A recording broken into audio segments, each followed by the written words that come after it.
ahubwo ubundi buri uri umukobwa utameze nk'abandi bakobwa, ubundi wowe uri umugore, agakubitamo ikanzu akimakiya akihindura umugore. Ariko ndenda kubwira n'undi wese waba akiri muri iyo mibereho, ubundi buri rugingo rwose rw'umubiri rufite icyo rwagenewe, sibyo? Buri rugingo rwose rw'umubiri rufite icyo rwagenewe. Mana turagushimiye, twakugiriyeho umugisha wo kuboneka mu ihema ry'ibonaniro. Tugushimiye urukundo rwawe rwinshi wadukunze, tugushimiye imbabazi nyinshi watugiriye arizo zatumye tuba abana bawe, kandi uko niko turi. Tukubahiye ijambo ryawe rigiye kunyura mu mugaragu wawe, iryo jambo urikurikirane kandi urisohoreshe icyo ritumye muri we. Twingingiye imitima yose iri aha ngaha kugira ngo yumve kandi yumvire kandi hunike kure, kugira ngo ahazaza umwuka wera ajya agarura ndetse yibutsa ibyo twabikiye mu mutima kugira ngo tutagucumuraho. Tugushimiye kugiye kubana natwe nkuko wabanye natwe, kandi ugakomeza kwita ku muntu wese wageze aha akamenya impamvu ari aha. Tugukomeye amashyi tukuvugiriza impundu mu izina rya Yesu. Urakoze. Amen. Amen.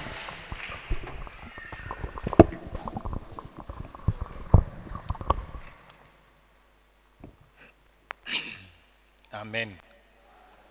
Mwiriwe mwese. Murambabarira giye ntabwo nabaye hano kuva dutangiye, kuko kuva mu gitondo nari mfite ibintu bitandukanye. Mu gitondo hari ahantu nagombaga guhagararira itorero mu munsi mukuru w'umupastori inshuti yacu. Hanyuma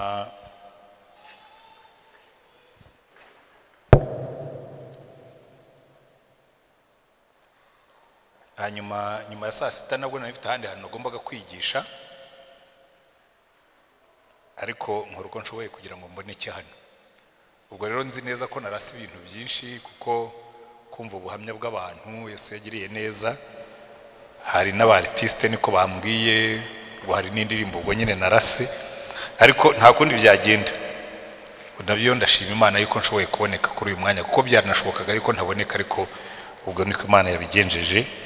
Mwakoze mwese. Ndagira ngo mbanze nshimire abantu bateguye iki giterane, kuko nta ruhare giye nakigizemo uretse kunsaba kuza kukivugamo ijambo ry'Imana. Ubwo abagize umurava bagategura iki giterane, bakamanika banderole, bagatumira abantu, bakabitangaza, bagatumira worship team, Imana ibahe umugisha. Ndagira ngo noneho tudatinze dufatanye ijambo ry'Imana dusanga mu butumwa bwiza bwa Luka igice cya 15. Turava ku murongo wa mbere. Hanyuma hano baratubwira ngo nuko abakoresha b'ikoro bose n'abanyabyaha baramwegera ngo bamwumve. Ni Yesu bavuga. Nuko abakoresha b'ikoro bose gira bari muri uwo mujyi n'abanyabyaha baramwegera ngo bamwumve. Abafarisayo n'abanditsi barabyivovotera bati, uyu nguyu yiyegereza abanyabyaha kandi agasangira nabo. Abacira uyu mugani ati, ninde muri mwe waba afite intama 100 akazimiza imwe muri zo ntasigizo izindi 99 ku gasozi, akajya gushaka iyazimiye kugeza aho bayiboneye? Iyo ayibonye ayiterera ku bitugu yishimye, yagera mu rugo agahamagara inshuti ze n'abaturanyi be akababwira ati, twishimane kuko mbonye intama yanjye yari yazimiye. Ndababwira yuko mu ijuru bazishimira batyo umunyabyaha umwe wihannye kumurutisha abakiranuka 99 badakwiriye kwihana. Cyangwa umugore waba ufite ibice 10 by'ifeza yaburamo kimwe, ntiyakongeza itabaza agakubura mu nzu akagira umwete wo gushaka kugeza aho akibonera? Iyo akibonye ahamagara inshuti ze n'abaturanyi be akababwira ati, twishimane kuko mbonye igice nari nabuze. Ndababwira yuko ariko haba umunezero mwinshi imbere y'abamarayika b'Imana bishimira umunyabyaha umwe wihannye. Haleluya. Iyi nkuru ikurikirwa n'umugani Yesu yaciye w'umwana w'ikirara, nawo ashaka kugaragaza agaciro gakomeye Imana ishyira ku munyabyaha ariko uhindukiye akihana. Buriya ikintu gikomeye cyane iyo abantu bahuye bagatanga ubuhamya bakavuga ibyaha babayemo, ikibazo kibaho nuko abakristo bamwe bahita basesemukwa bakagira ikibazo, ndetse bakibaza ukuntu umuntu nk'uwo bamwemereye kuza agahagarara ku gatuti mu rusengero rw'Imana. Ndibuka hari igihe abasore barabatinganye baje hano, byabaye inkuru muri uyu mujyi kuko amateraniro yacu barimo guca kuri YouTube. Batari ko biriya ati baba baje kugira ngo bicishe kuri YouTube biyamamaze, ati buriya bari baje kubakoresha kugira ngo bamenyekane. Ndababwira ntariko yewe umuntu wese uko yaza akaza akambwira ati ndi umunyabyaha nsengera, niyo yabaje kwiyamamaza si ikibazo cyanjye, ntabwo ari ikibazo cyanjye. Umuntu niba yaje hano mu rusengero akicara kumva ubutumwa yarangiza akavuga ati yewe ni mu nsengere ndashaka kuva muri ibi bintu, uko wabyita kose. Kuko buriya kenshi usanga abantu b'Imana abakristo turabuzukuru b'abafarisayo kuruta uko turabigishwa ba Yesu. Kuko hano baratubwira ngo Yesu yaricaye ngo abakoresha b'ikoro n'abanyabyaha bose. Iyo bavuze ngo abanyabyaha bose ubwo hari harimo n'indaya, harimo n'imbobo, harimo abanyabyaha bose baraza birunda aho ari. Noneho abafarisayo n'abanditsi n'abandi mbese bari clean bumva atarose birashoboka bishoboka uriya mugabo arigisha yarangiza akicarana n'abanyabyaha akicarana n'abakoresha biko. Aha rero niho Yesu yabaciriye umugani arababwira ngo buriya ni imigani itatu ikurikiranye, ngo umuntu waba afite intama 100 hakaburamo imwe ntiyasiga 99 mu ruguri akajya gushaka ya yindi yazimiye. Ikibazo gikomeye dufite muri ino myaka turimo, dusigaye twarifungiye ahantu heza hasusurutse, harimo mikrofone naho parireri n'intebe twicara tukegama n'indirimbo nziza, hanyuma tukaririmba ukuntu Uwiteka agira neza. Ariko twibagirwa yuko ubwo Yesu yigishaga abigishwa be yarababwiye ngo kwihana no kubabarirwa ibyaha bikwiriye kubwirizwa abantu bose, ngo kandi mwebwe ni mwe bagabo b'ibyo ngibyo. Haleluya. Niyo mpamvu abafarisayo n'abanditsi ntabwo yabatutse, ntabwo yababwiye nabi, ahubwo yabaciriye umugani ubasobanurira neza yuko ari ngombwa, yuko bikwiriye yuko abanyabyaha babwirizwa ubutumwa. Kuko muri ubundi muri gahunda y'Imana umuntu wese utari wakira Yesu yagombye kubwirizwa ubutumwa. Ariko kubwiriza ubutumwa ntabwo ari yo ntego. Kubwirizwa ubutumwa ni nk'umuryango twinjiriramo kugira ngo tube icyo twagombaga kuba cyo, dukora icyo twagombaga gukora, tuzaragwe icyo twagombaga kuragwa. Haleluya. Nyiraga Claude yahoze abivuga, ariko abantu benshi buriya Satani arimo arabayobya. Umuntu avuka ari umuhungu, Satani akaza akubwira ati ariko waruzi ikintu, buriya ntabwo uri umuhungu, ahubwo ubundi buriya uri umukobwa utameze nk'abandi bakobwa, ubundi wowe uri umugore. Agakubitamo ikanzu akimakiya akihindura umugore. Ariko ndenda kubwira n'undi wese waba akiri muri iyo mibereho, ubundi buri rugingo rwose rw'umubiri rufite icyo rwagenewe, sibyo? Buri rugingo rwose rw'umubiri rufite icyo rwagenewe. Abantu bamwe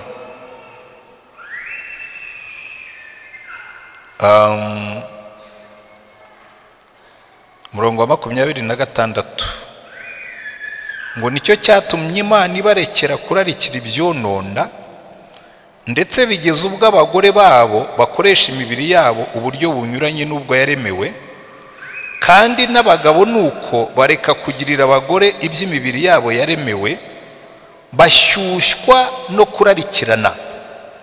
Abagabo bagirirana n'abandi bagabo ibiteye isoni, bituma mu mibiri yabo bagarurirwa ingaruka mbi ikwiriye kuyoba kwabo. Byanditswe kera, biriya wavugaga Imana yabivuze utaranabibona. Abagabo bararikira abandi bagabo n'abagore bararikira abandi bagore, ngo hanyuma bagarurirwa mu mibiri yabo ingaruka z'iyo myitwarire. Ariko nubwo bimeze bityo, Imana yibirebye iravuga ngo uriya muntu ubona agenda kuriya sicyo namuremeye. Muri no minsi ariko rega ndebe abantu ba hano barimo Banyaremera, hari abarimo mumanike turebe. Murahadi, hari abo twateranye muri iyi minsi igihe Julienne yigishaga. Buriya Imana yo abantu bashobora kukubona urimo kugenda nk'uko tumaze gusoma, bakaguciraho iteka bakakurangiza, ndetse urubanza bakaruca, bakanagutegurira n'imva bakaguhamba utari wapfa, bakakubara nk'uwapfuye.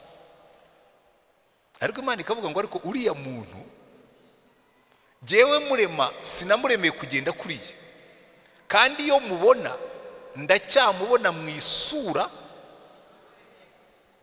y'icyo namuremeye. Haleluya. Bikubwira ngo nuriye ukiri hariya hanze, igihe cyose agihumeka aracyafite ibyiringiro byo kugaruka akaba icyo Imana yashakaga ko abacyo. Kuko Imana yacu ni Imana y'amahirwe ya kabiri. Erega buriya nibyo Yesu yigeze kubwira abafarisayo n'abanditsi n'abandi, baraje ngo bamuzanire umugore ngo bafashe asambana. Baramubwira tumva rero umwami Yesu, nako nta nubwo bamwitaga umwami, baramubwira tumva mwigisha, tuzi kuri umuhanga, amategeko ya Mose urayazi, uyu mugore twamufasha asambana neza mu gitanda, en flagrant dans le lit, tumusanga ari mu gitanda asambana, kandi amategeko ya Mose urayazi, atubwira ngo tugomba kumutera amabuye. So wowe bivugaho iki? Twe twamaze kumucira urubanza rwe rwakaswe kera, dutera amabuye. Yesu arabihorera ngo aricara, aravuga ati muri mwese utarakora icyaha ntatera ibuye rya mbere. Ngo arunama yandika hasi. Abantu bamwe bajya bamubeshyera ngo yandikaga ibyaha by'abo bantu bari aho ngaho. Ibyo Yesu ntashobora kubikora, ahubwo yarunamye ngo atabakoze isoni abareba ngo abaheme, kuko yarabizi. Yaravuga ati ibyo ari byo byose, aka kantu mbateye buri wese agiye kwisuzuma. Ngo kandi bihera kuba abasaza nkanjye. Umusaza umwe aravuze atari ko nanjye hari ibindi njya nkora. None yahindukira akambwira ati wowe mu mategeko ya Mose iri ngiri ntujya urikandagira? Wowe se mu mategeko ya Mose ntujya urikandagira? Ese ubundi bwo ko mwanzaniye umugore ntimuzane n'umugabo? Ahubwo bishoboka ko umwe muri abo bagabo yari uwo ngo ariyunamira, kuko aravuga ati ibyo ari byose ndabizi, umwuka arimo kumbwira ko bagiye kwibwiriza. Areba hasi ngo abasaza barabanza baragenda, abagabo b'amajigija baragenda, abasore baragenda. Amaze kumva imirindi yabo yarenze yubura amaso, ati madame, ati ko ntumvise ibuye rivuga? Ati nabonye bose bagenda. Ati ariko rero nkubwire, ntugire ngo nanjye ndagushyigikiye, genda ariko ntuzongere gukora ibyaha ukundi. Haleluya. Ikibazo dufite mu isi ya none, nimubona biriya Korode yavugaga, Bibiri byita ubutinganyi, sivyo? Ikibazo cy'abatinganyi dufite uno munsi si ubutinganyi. Ikibazo dufite nuko ari umunyabyaha, none urimo kukubwira ngo ibyaha byanjye jewe ndabyirata no kumugaragaro. Ugomba kubyemera yuko ari imibereho. Nkajya nza no mu rusengero ukansezeranya ukabiha umugisha. Aho niho ikibazo kiri. Uyu ni umunyabyaha udashaka kwemera ko ibyo akora ari ibyaha. Ni umunyabyaha ushaka yuko natwe tutabyemera tubiha umugisha. Ariko ubundi umunyabyaha wihana, Imana ihora yiteguye kumubabarira. Haleluya.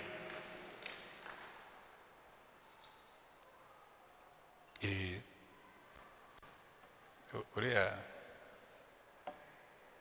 Korode yagize neza kutavuga aho akora. Nabyo ubwo ntibyari kuzabura abacana imiriro bati ariko umuntu ukoresha umuntu nkuriya. Ariko Imana yo yatubwiye ngo iyo umunyabyaha umwe yihannye mu ijuru wakora fete. Haleluya. Bagakora resebusiyo, Imana ikiyakira ikavuga ngo mukore fete, hari umuntu umwe wavuye mu byaha. Haleluya. Kandi icyo ngicyo nicyo gitera umwete abanyabyaha kwihana. Salomo yaranditse aravuga ngo ubuki bukeya bukurura isazi kuruta inzoga y'umushari. Inzoga y'umushari isharira vinegre, nta sazi ishobora kujya muri vinegre kubera ko irahunga. Ariko iyo iteze ubuki ubona isazi ziza. Urukundo rw'Imana nirwo rurehereza abantu kwihana, ntabwo ubukana bwacu aribwo butuma abantu bihana. Abantu bakururwa n'urukundo rw'Imana. Haleluya. Kera muri 1995 twatangiye kujya kubwiriza muri za gereza. Hari huzuye intera hamwe gusa. Icyo gihe nta wundi muntu wafungwaga uretse intera hamwe, ko nizo zari ziri muri gereza. Noneho bazimana semana, umuntu warambuye ikiganza akica undi, nzamubwira ubuhe butumwa? Imana irambwira ngo genda ubabwire ngo mpora nteze amaboko niteze ko umunyabyaha yihana nkamubabarira. Amaraso ya Yesu atwezaho ibyaha byose. Haleluya.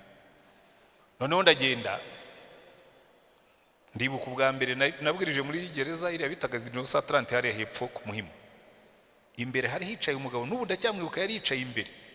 Nigisha kuri ayo magambo avuga ngo ni ikiranukira kutubabarira iyo tuyaturiye ibyaha byacu byose, ngo kandi amaraso ya Yesu atwezaho ibyaha byose. Mugabo aricara arumva mvuga amaraso ya Yesu, aratangira mbona ameze nk'urimo kuribwa n'intozi, akajya yicara yihindukiza, ageze aho aramanika ngo buhagazeho gatoya, ndashaka kukubaza, amaraso ya Yesu yezaho ibyaha byose? Ni Bibiliya nsoma irambwira ngo amaraso ya Yesu yezaho ibyaha byose. Ngo ya, ngo ndashaka ni yose, ni byose. Ndabwira ni Bibiliya iravuga ngo ni byose. Arambwira ati noneho mbabarira umpe iyo mikrofone nature ntarapfa, kuko ndumva muri jewe meze nk'uwenda guturika, ibyaha byanjye byagiye aha.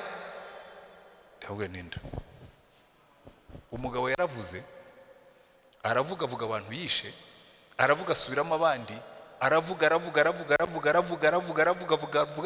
ariko umva ndakubwira ngo aravuga amera nk'uwo bashyize mu rushiko, urufuzi ruraza.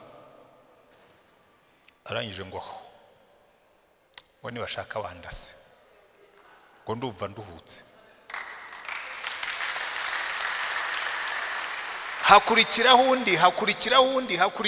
hakurikiraho undi. Noneho ahubwo abasiriveya bari bo bagira ikibazo, baragenda bahamagara diregiteri wa gereza, baramubwira ati abapurizoniye basaze, baba pastori ntituzi urushiko babashyizemo, barimo baravuga nk'abo bashyize mu rushiko. Diregiteri araza aricara arabumva, ageze aho bari urakara ngo tu, ngo ejo bundi procureur yari hano byanze kuvuga, ngo murabwira abapastori se ngo bazabamarira iki? Baramubwira ati rwose reka twebwe twivugire, Imana nitubabarira uzabwire procureur agaruke tumubwire. Kandi koko niko byagenze. Cyumweru gikurikiyeho procureur bari barananiranye, twagiye gusengera yuko kuko bari barananiranye 800 bemera ibyaha. Ariko ubutumwa buhindura imitima y'abantu kumenya ngo nta cyaha na kimwe Imana itababarira, kandi hora yiteguye kubabarira abantu bose bayaturiye ibyaha. Nkuko yabivugaga, Imana yabivuze kera. Yesaya igice cya mbere, Imana iravuga ngo nimuze tujye inama, ngo naho ibyaha byanyu byatukura tukutuku, ngo birahinduka umweru nk'ubwoya bw'intama bwera. Haleluya. Icyo nicyo kintu cya mbere nshaka kubabwira. Niyo waba wicayemo hano, ngewe navuze ubutumwa mu mpande zose z'isi, ikintu cya mbere nzi, umutima w'umunyabyaha uhora umucira urubanza. Iyo ufite icyaha utari wihana ngo cyaturire Imana, uhora ugucira urubanza. Kandi nanone Dawidi yabitubwiye neza, yarabitwandikiye abishyira mu mvugo isobanutse. Buriya Dawidi yigeze gukora icyaha, asambana n'umugore witwa Batisheba muka Uriya. Bamaze gusambana hacaho ukwezi, umugore aragaruka aramubwira ati rero urabizi bya bintu twakoze ejo bundi byabyaye umusaruro, ndatwite. Kandi mu mategeko ya Mose umugore watwitaga ataryamanye n'umugabo bagombaga kumutera amabuye. Kandi umugabo wa Batisheba amaze amezi ku rugamba. Dawidi arabireba aravuga ati rero hari ikintu bita gusibanganya ibimenyetso, reka nsibanganye ibimenyetso. Ahita abwira umukuru w'ingabo ati nyoherereza Uriya aze kuvuga amacumu, ambwira uko bimeze ku rugamba. Uriya yari umwe mu basirikare bakuru. Nusoma Bibiliya yawe uzabibona yuko Uriya yari mu ntwari za top 30 za Dawidi. Bikubwira ngo yari umwe mu bakoloneli tushyize mu mvugo y'uno munsi cyangwa mu bagenero, ufite ingabo ayoboye. Uriya agomba kuba yatekereje abwira se kuva ryari general atwara kuriye, kuva ryari generali asiga ingabo ku rugamba akazana kuriye, akaza gutanga raporo. Aza mpamya ko yahageze akabaza bagenzi be b'abasirikare mu barinda umwami babajepe, akababwira ati ariko sha ibintu mbona ko harimo, ko numva harimo akantu ka tena. Bambwiye ngo nze kuvuga amacumu, afandi mukuru umwami aranshakira iki, nakoze iki? Hagomba kuba umwe mubwe tumva rero shawo tumaze iminsi tubona madamu wawe na bosi bafitanye agakungu, ubigendemo neza wikandagire, hari agakungu hagati ya bosi na madamu. Uriya ati ararikandagiye, aragiye. Umwami ati mbwira ku rugamba bimeze bite? Ariko ari ukwiyererutsa, bicaye ku meza barasangiye. Hanyuma ati taha ujye muhira gusuhuza madamu. Uriya yisangira bagenzi be ku gicaniro, abarinzi bwami abariho arara. Barajya Dawidi abaza abantu ati mwambwira Uriya yaraye agiye muhira? Batereka Dawidi yararanye n'abandi hano ku gicaniro. Ngo aramuhamagara ati ariko se wowe naguhaye uruhusa ngo umanuke ujye imuhira ukarabe ibirenge uruhuke usuhuze madamu, kuki utaraye ugiye mu rugo? Ngo aramusindisha. Twaravuga ati apure tunamara gufata akayoga agasinda ariya ziriya kode zose yashyize mu mutwe zirahita zivamo, kandi n'umubiri uraba wafashe, amanuke ajye imuhira. Ku munsi wa kabiri arabaza ati se yaraye agiye mu rugo? Urumva umwami urimo kubebera, mwambwira uriya yaraye agiye? Nta namubajije, arimo arahwihwisa abaza abandi, mwambwira uriya yaraye agiye mu rugo? Batereka da yongeye arara hano ku gicaniro. Turumva kiriya kigurye.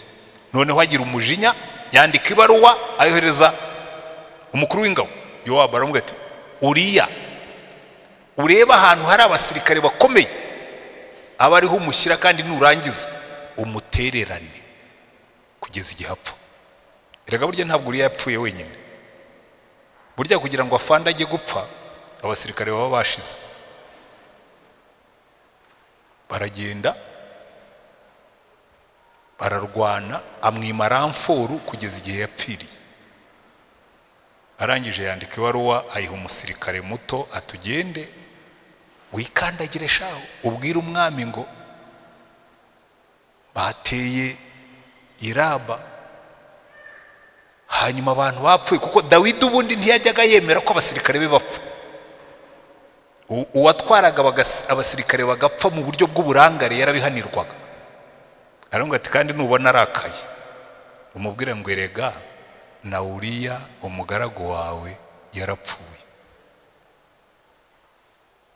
Aragenda avuga amacumu, aramubwira ati twegereye urukuta, abantu b'abarashi barasa, abasirikare bamwe barapfa, kandi na uriya umugaragu wawe yarapfuye.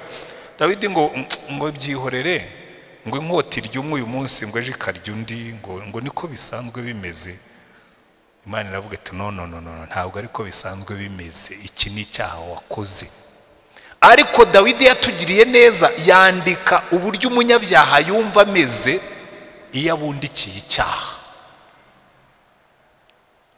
Iyo ubundikiye icyaha, aravuga ngo Zaburi ya 32 ngo hahirwa uwababariwe ibicumuro bye, ibyaha bye bigatwikirwa.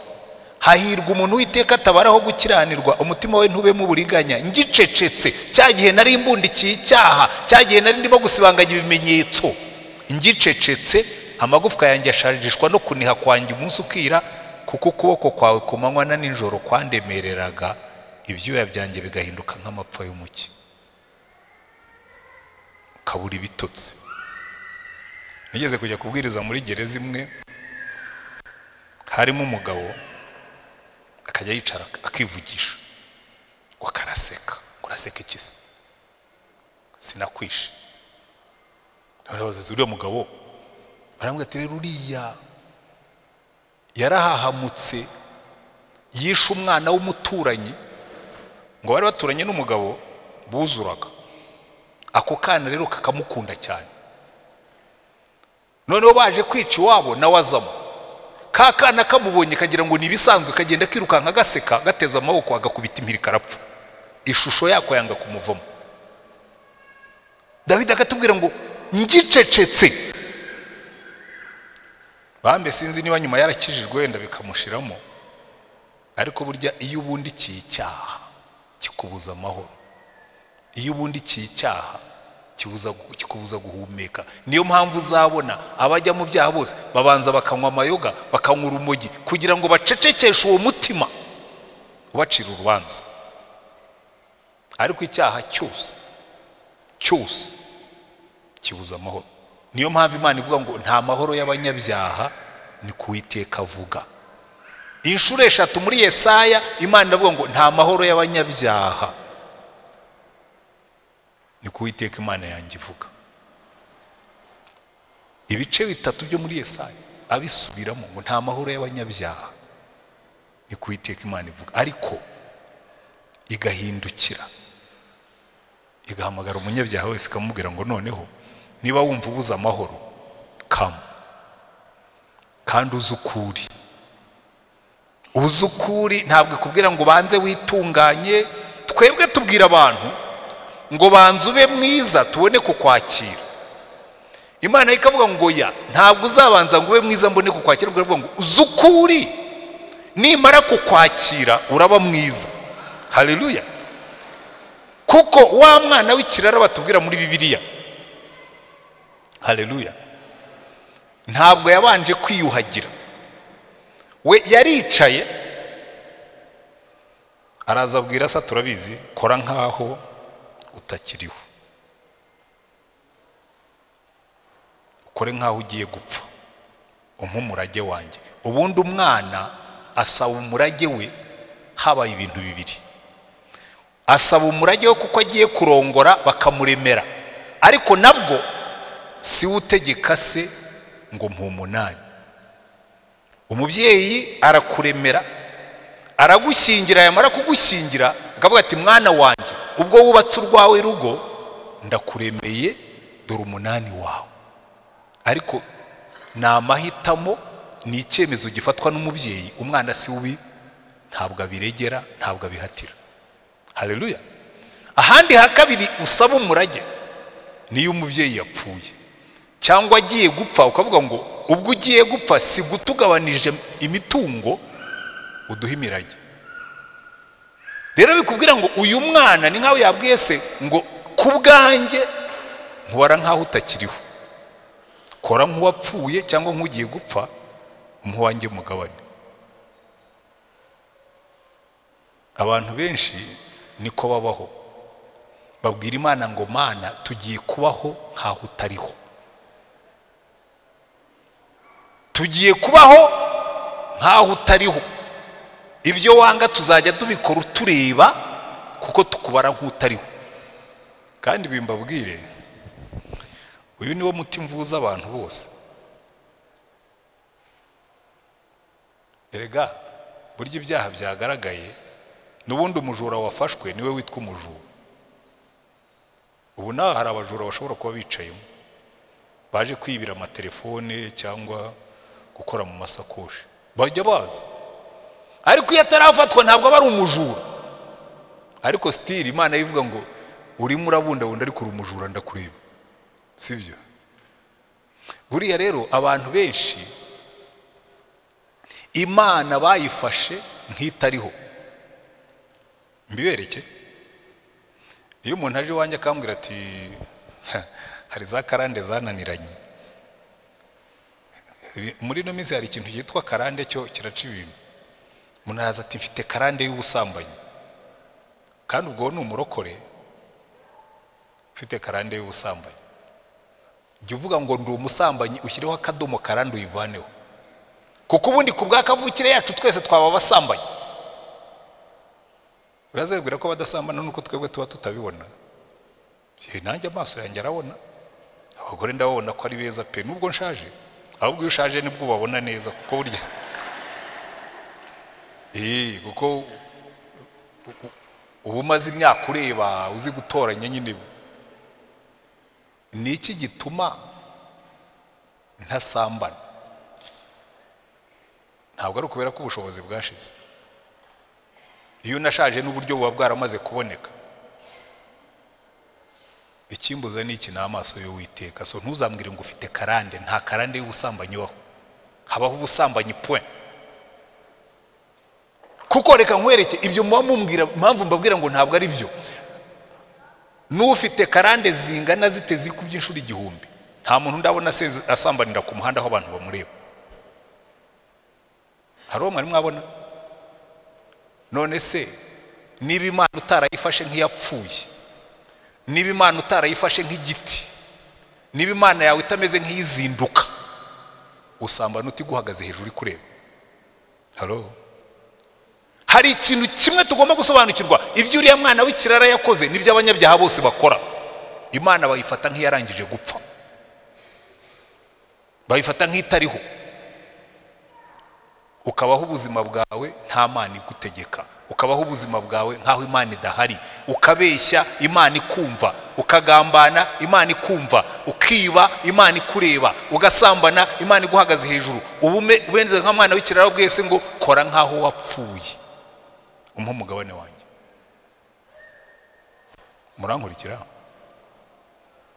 Nyamara Imana ikakubwira ngo nyamara uri muri ibeshya ngo kuko amarawundi ndi muzima. Zaburi ya 50 iravuga ngo ariko ngo umunyabyaha yiruhiriza iki? Mvuko ivuga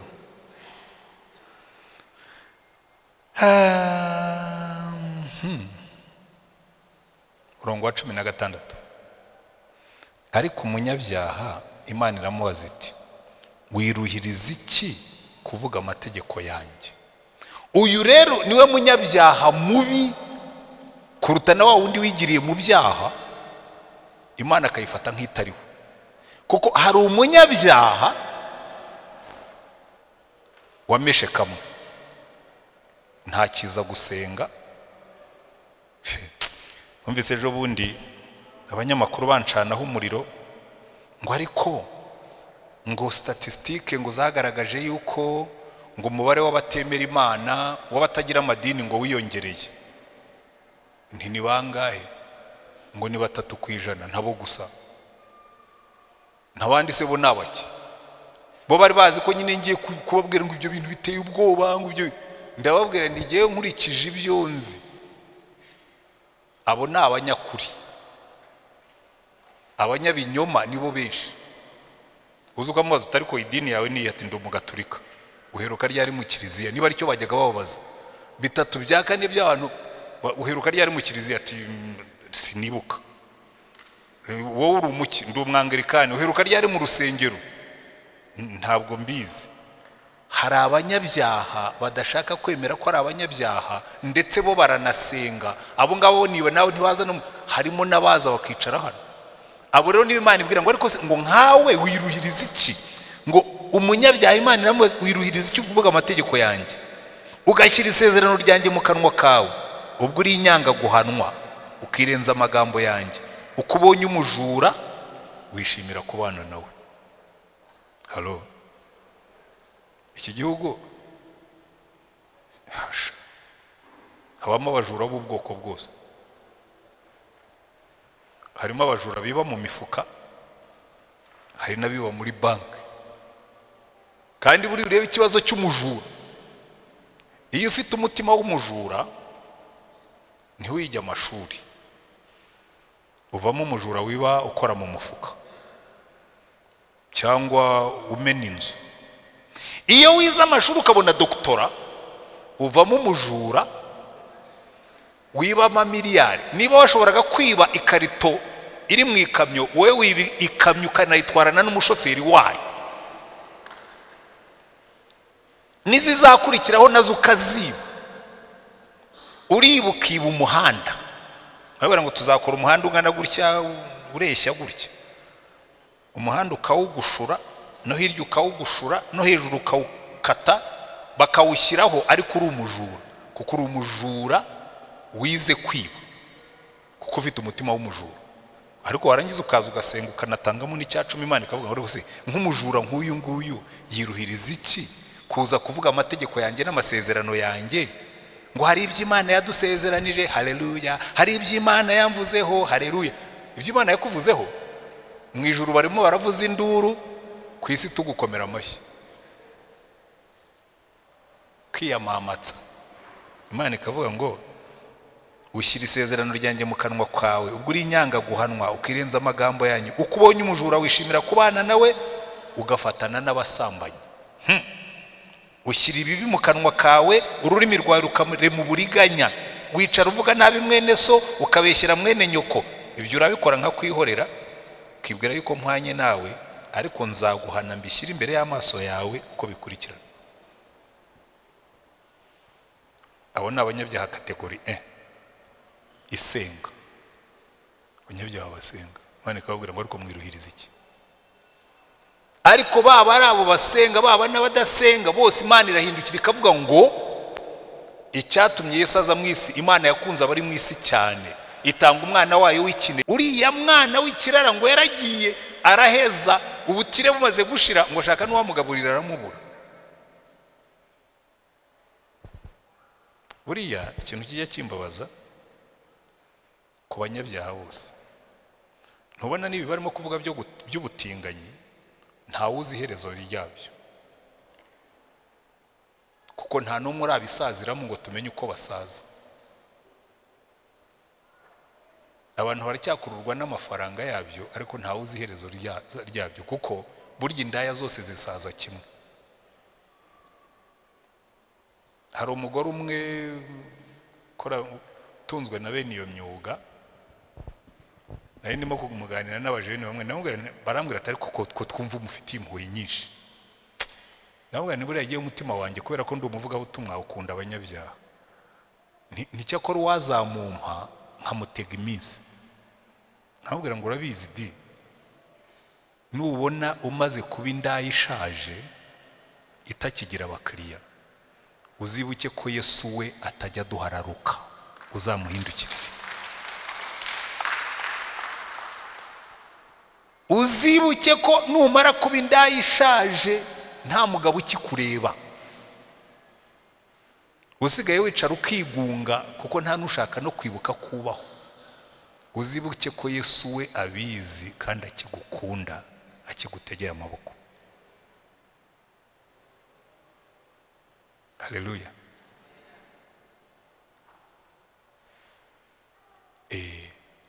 Nundi wese wicaye hano uw'ibyaha bikiryoheye, kuko rega burya abantu benshi iyo bakiri mu byaha, hari umwana umwe yari yaravuye muri ibyo bintu by'ubutinganyi, Korode yahoze atangamo ubuhamya. Mu gihe cya cogamu asezera aho yakoraga, ati kabisa kashi zaje ntabwo umuntu yazitesha, asubirayo. N'uwo nshobora kumubwira nti rega nuzabona byanze, nubona wangiritse, uzibuke ko Yesu akigukunda igihe nta muntu n'umwe uzaba akikureba. Mugende mumbwirire abanyabyaha bose ngo Yesu arabategereje, kandi mbwire namwe mwavuyeyo, nizere ko mwimuye amafishi ntacyo mwasize inyuma hariya, kuko ijwi rya Satani rizahora riguhamagara kuko wigeze kuba imbata ye. Ariko iyo wimuye ifishi ukajya mu bwami bw'Imana, ndibuka maze erega burya twese twabayeyo, twese twaraho kugirirwa umujinya nkuko Bibiliya ivuga. Iyo umuntu avuze ngo yari mu butinganyi twumva yari ruharwa, iyo mvuze ko nasambanaga n'abakobwa bumva byari normal, bikamera nka za nyamaswa zari zirwaye ngo zigomba kwihana. Intare iravuga iti ariko reka mbabanzirize nige mwami w'ishyamba, ngewe njya n'ige ntama z'abandi, niyo nasumbirijwe njya n'umushumba. Bataha kuribwa nawe n'icyubahiro gikomeye cyane, icyo nta cyaha kirimo. Ikirura gikurikiraho kitari ko nanjye ibyo njya mbikora, bati kame mudukurikije uriwe nawe. Hanyuma indogo biza kuvuga iti ngewe nanjye ndibuka hari igihe nigeze gusunutsa utuzuru nshitura ku bwatsi bw'umuturanyi, ashobora kuba ari twebwe Imana yaduhoye ikaba yaduteje iki cyagiye. Bati niwumva, bati uyu niwe hari ibyaha tubabarira tukumva ko iyo nasambanye n'umukobwa ntabwo bikabije, ariko iyo umuntu yatinganye uwo ni ruharwa. Mu maso y'Imana abanyabyaha bose bakeneye kwihana. Amen.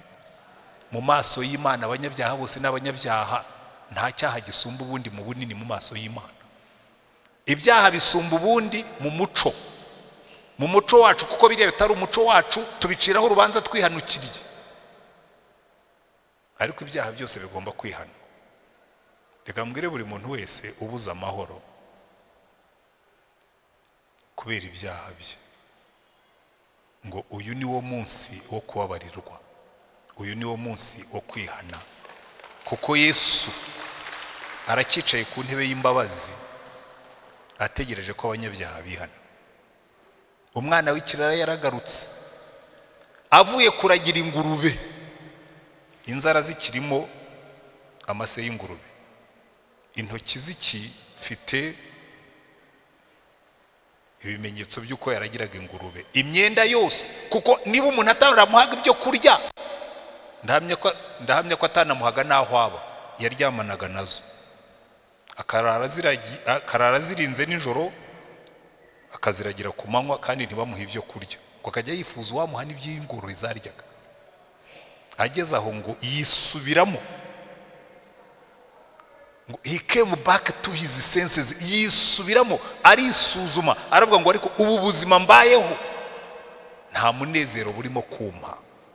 Ubuzima bushobora kuguha amafaranga ariko ntibuguhe umunezero. Ubuzima bushobora kuguha amafaranga ariko bukagukoza isoni. Ubuzima bushobora kuguha ibyo ushaka ariko bukakwambura icyo washakaga. Ngo yisubiramo aravuga ati ariko ubu nibwo buzima nashakaga. Is this life? Ubu nibwo buzima bambwiraga. Ngo arahindukira, ingurube arazisiga, abwira bene ze ati mufate ingurube zanyu ndatashye.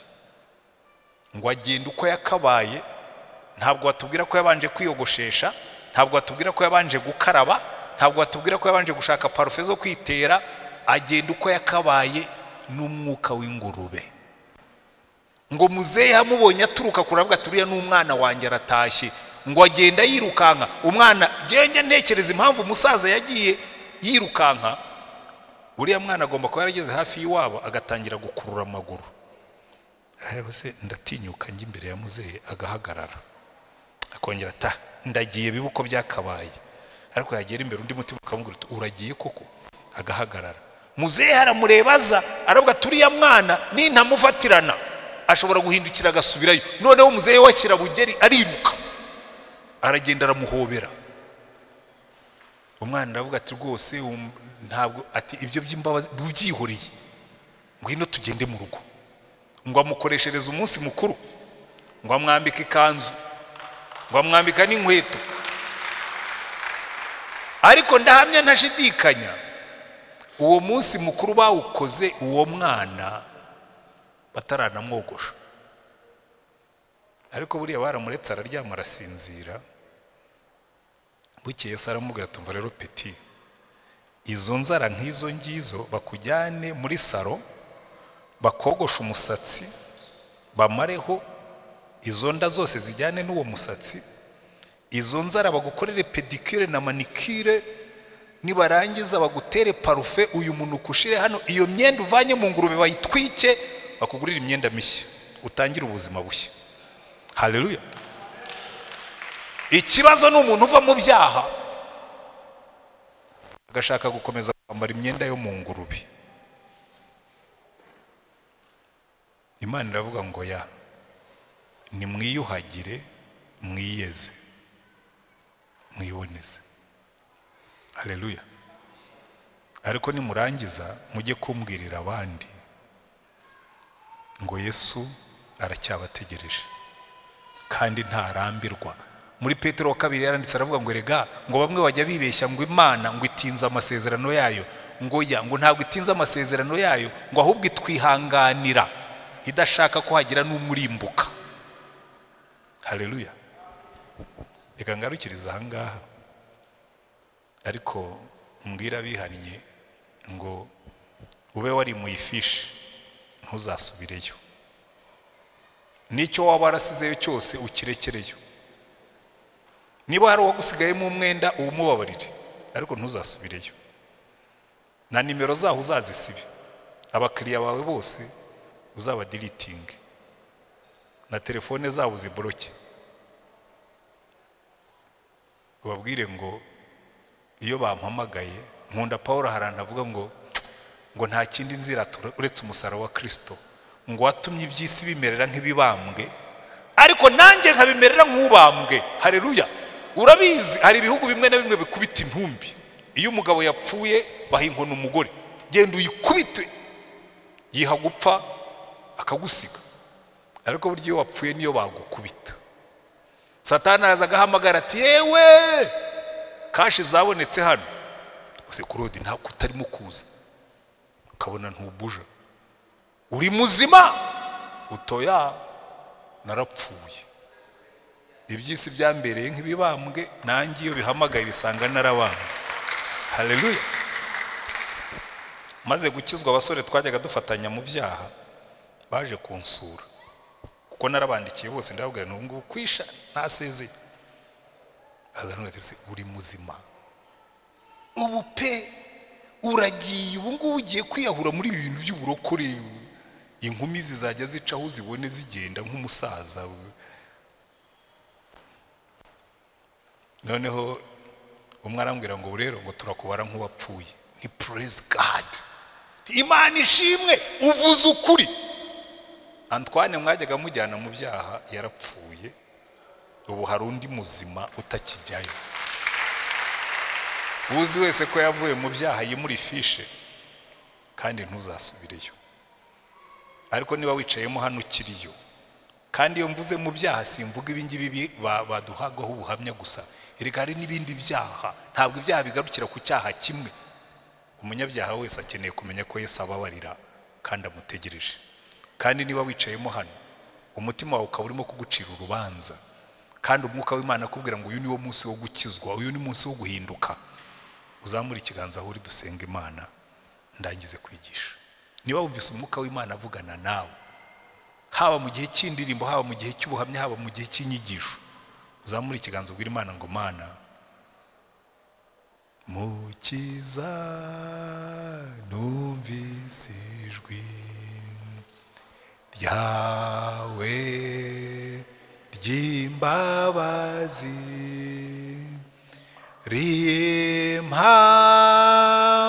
rimpamagara ngo nozwe n'amaraso yawe. Nditabye Yesu, ndaje mukiza, amaraso wavuye anyoza ntunganye. Niba wicayemo hano ukaba utari wakira Yesu, cyangwa ukaba waranamwakira ariko muri ino minsi ukaba waragiye usubira inyuma, umutima wawe ukaba ubuze amahoro, uzamura ikiganza aho ubwira Imana ngo Mana I'm coming back, ndagarutse, ndaje. Imana ibahe umugisha rwose. Abazamuye ibiganza turagushimye Mwami wacu Yesu Kristo. Urebe ibiganza bizamutse imbere yawe kuri uyu mugoroba. Aba ni abantu bifuza kugendana nawe, aba ni abantu bifuza kubona amahoro y'umutima, aba ni abantu bifuza kubabarirwa ibyaha byabo. Fata biriya biganza byose bizamutse imbere yawe ubiyegereze, nk'uko umubyeyi yahobeye umwana w'ikirara avuye mu byaha bye. Ubiyegereze, ubafate ku mutima wawe, kandi Mwami Yesu ubejesha amaraso yawe, ubatunganye. Nurangiza ubandike mu gitabo cy'ubugingo, bagumishemo, ubambike imbaraga z'umwuka wawe wera kugira ngo batazasubira inyuma, kandi ukomeze kubarinda. Wa munsi nuhamagara amazina y'abera, aba bose ntihazaburemo n'umwe. Wumve gusenga dusenze uyu munsi, ubikore bisohoze, kuko uri Imana kandi udukunda. Mu izina rya Mwami wacu Yesu Kristo, amen. Imana ibahe umugisha. Reka dusubize umuyobozi wa gahunda akazindaro ke.